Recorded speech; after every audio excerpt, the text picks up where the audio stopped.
Sanctus, Sanctus,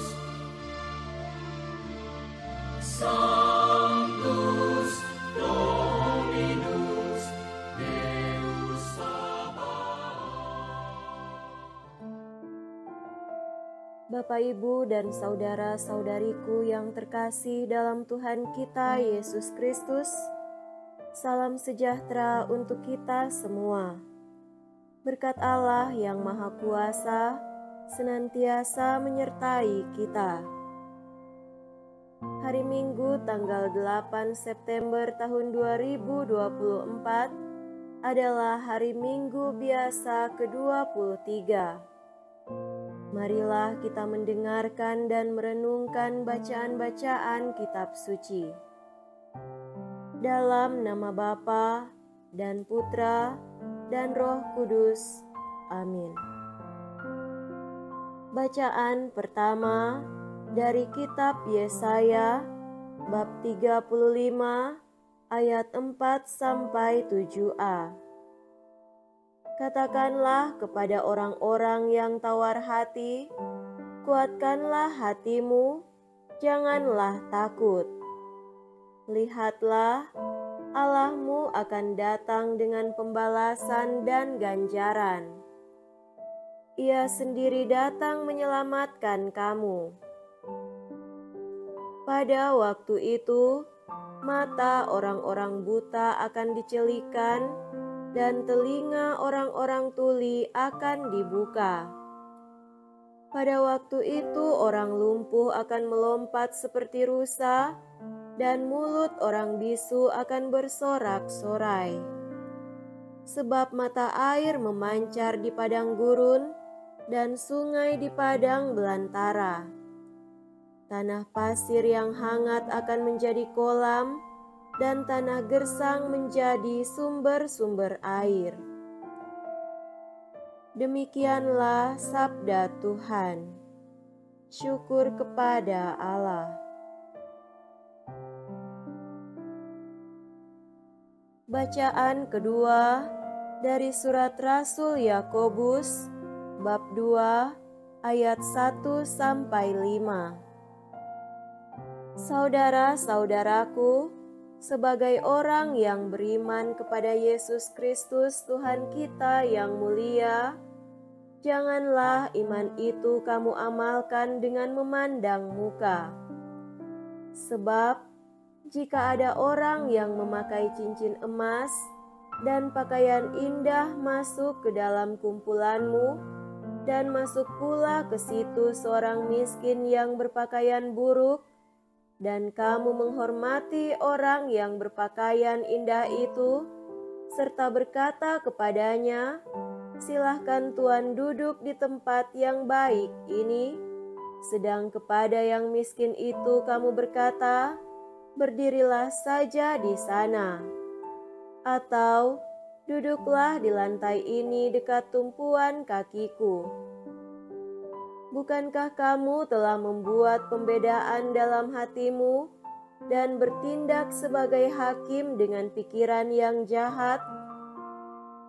Dengarkanlah saudara-saudara terkasih, bukankah Allah memilih orang-orang yang dianggap miskin oleh dunia ini untuk menjadi kaya dalam iman dan ahli waris kerajaan yang telah dijanjikannya kepada siapa saja yang mengasihi Dia? Demikianlah sabda Tuhan. Syukur kepada Allah.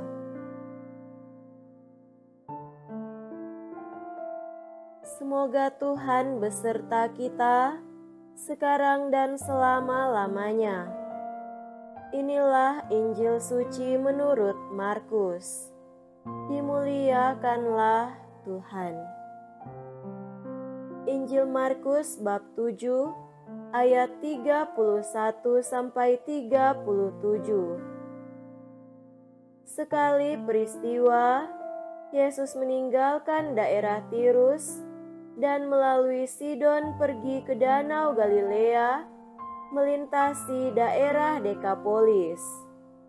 Di situ orang membawa kepadanya seorang yang tuli dan gagap dan memohon supaya Yesus meletakkan tangannya atas orang itu. Sesudah Yesus memisahkan diri dari orang banyak, sehingga mereka sendirian, Yesus memasukkan jarinya ke telinga orang itu, lalu ia meludah dan meraba lidah orang itu. Kemudian sambil menengadah ke langit, Yesus menarik napas dan berkata kepadanya, "Efata," artinya terbukalah. Seketika itu terbukalah telinga orang itu, dan pulihlah lidahnya, dan ia berkata-kata dengan baik. Yesus berpesan kepada orang-orang yang ada di situ, supaya jangan menceritakannya kepada siapapun juga. Tetapi makin dilarangnya mereka, makin luas mereka memberitakannya. Mereka sangat takjub dan berkata, "Ia menjadikan segala-galanya baik." Yang tuli dijadikannya mendengar, yang bisu dijadikannya berbicara. Demikianlah sabda Tuhan. Terpujilah Kristus. Saudara-saudariku yang terkasih dalam Tuhan kita Yesus Kristus, tema renungan kita pada hari ini adalah tindakan penyembuhan Yesus. Dalam tata cara pembaptisan lama, ada satu bagian upacara, yakni menjamah telinga kanan lalu kiri, serta lubang hidung calon baptis, sambil berkata, "Efata," yang berarti terbukalah untuk harumnya bau wangi. "Engkau setan, enyahlah karena pengadilan Allah akan mendekat."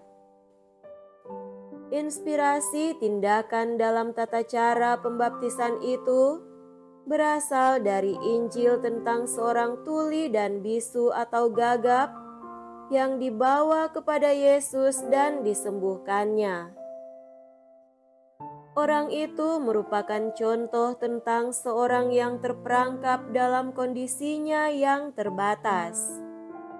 Orang ini terisolasi, tidak mampu untuk berkomunikasi secara penuh dan berpartisipasi dalam kehidupan di sekitar dia.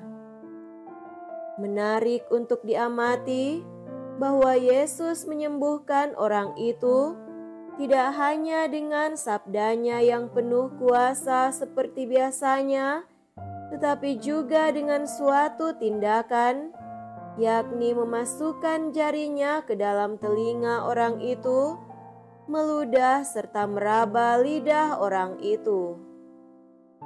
Setelah selesai, Yesus menengadah ke langit dan berkata, "Efata."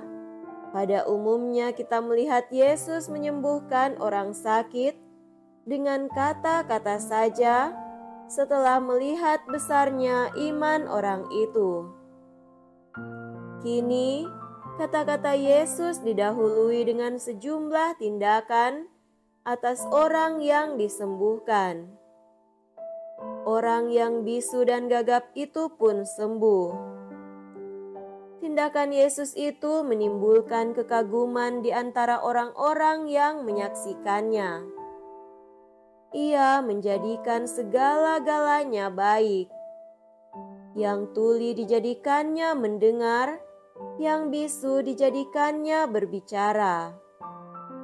Walaupun Yesus melarang orang-orang itu untuk tidak menyampaikan kepada siapapun tentang apa yang telah terjadi, namun mereka tidak dapat diam setelah menyaksikan peristiwa yang mengagumkan itu.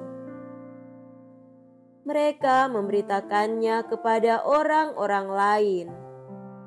Dengan kata lain, kabar tentang tindakan Yesus itu tidak dapat dihalangi. Suatu tindakan baik tidak hanya perlu diketahui, tetapi juga diteruskan kepada banyak orang lain dan dirasakan oleh mereka. Atas cara demikian, Yesus dan para pengikutnya bahkan semakin dikenal dan diakui. Saudaraku terkasih, tindakan Yesus itu menggemakan ramalan dalam kitab Yesaya. Pada waktu itu, mata orang-orang buta akan dicelikan dan telinga orang-orang tuli akan dibuka. Dengan tindakannya itu, Yesus menunjukkan hati Allah yang murah hati dan penuh kasih sayang, khususnya kepada mereka yang sangat membutuhkan bantuan. Ia tidak hanya memberikan kepada orang yang disembuhkan suatu tanda kasih Allah, tetapi juga suatu harapan baru ke depan. Cara Yesus menyembuhkan orang itu mengingatkan kita akan sakramen baptis yang telah kita terima.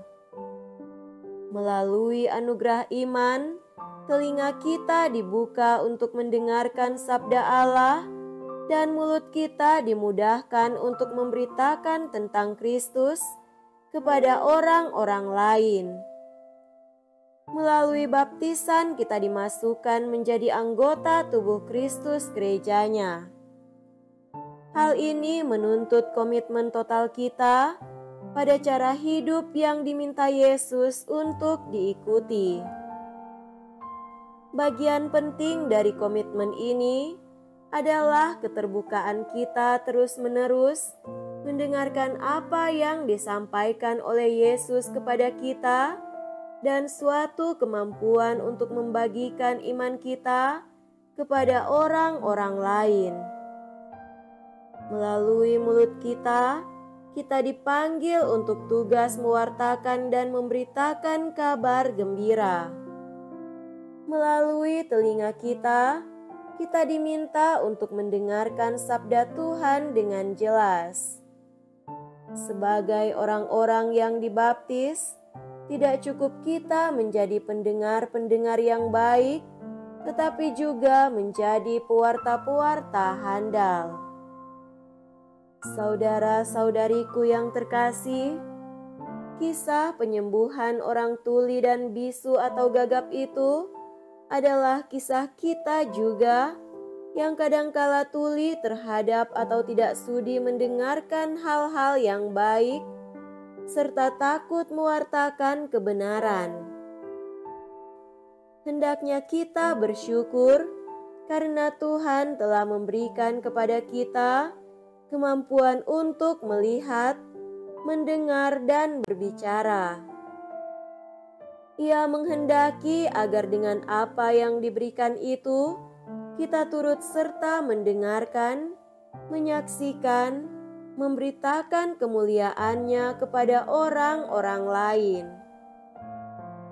Kita dapat terperangkap dalam pola-pola pikir negatif, relasi-relasi yang toksik, atau berbahaya seperti racun, atau kecanduan-kecanduan yang memenjarakan kita.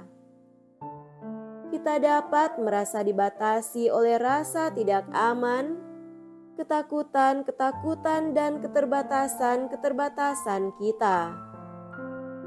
Tetapi Yesus berkata, "Efata," yang berarti terbebaslah dari semuanya itu. Yesuslah yang mempunyai kuasa membuka dan membebaskan kita dari segala situasi yang memenjarakan kita dengan membuka telinga kita untuk mendengarkan suara kasih dan kebenarannya, dan dengan membuka mulut kita agar dapat memaklumkan kemuliaannya dan membagikan kasih-Nya kepada orang-orang lain. Namun, perjalanan untuk pembebasan ini tidaklah mudah. Dibutuhkan upaya, ketahanan atau ketekunan dan pencarian akan Allah yang terus-menerus. Hanya dalam Dia kita dapat mengatasi kelemahan, kekurangan, dan keterbatasan kita. Semoga demikian. Amin. Dalam nama Bapa dan Putra dan Roh Kudus. Amin.